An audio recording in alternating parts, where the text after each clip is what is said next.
মানুষের মধ্যে বিভ্রান্তি সরানোর জন্য তারা ঐক্যবদ্ধভাবে চেষ্টা করে।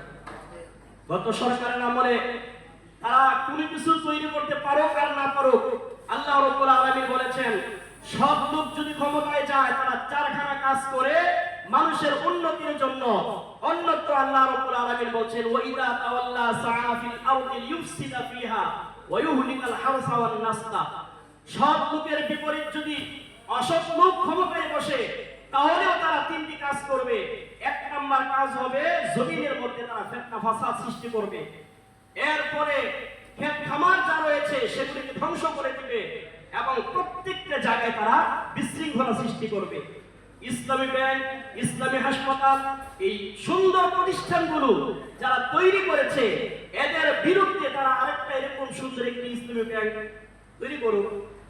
এটা না করে যেটা তৈরি আছে ওইটার ষড়যন্ত্র করে ধ্বংস করে মানুষের আস্থা নষ্ট করে। আপনারা জানেন এসআরএমের হাজার হাজার কোটি টাকা এই ইসলামী ব্যাংক থেকে মেরে দিয়েছে।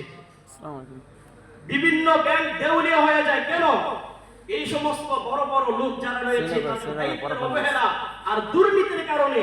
কিন্তু ইসলামী ব্যাংকের সততা আমানতদারিতার কারণে আজও পর্যন্ত লক্ষ কোটি গ্রাহক এই ব্যাংকের মধ্যে আস্থা রেখেছে।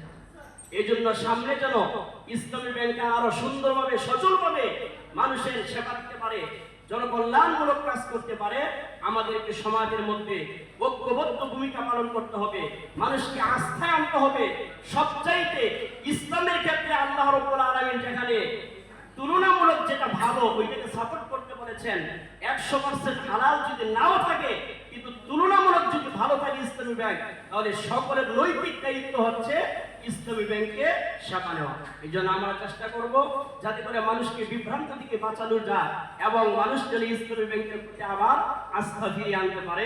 আল্লাহ রাব্বুল আলামিন এই ব্যাংক এবং ব্যাংক সংশ্লিষ্ট যারা রয়েছে সকলকে ষড়যন্ত্র থেকে হেফাজত করুন, আমিন। আসসালামু আলাইকুম ওয়া রাহমাতুল্লাহ।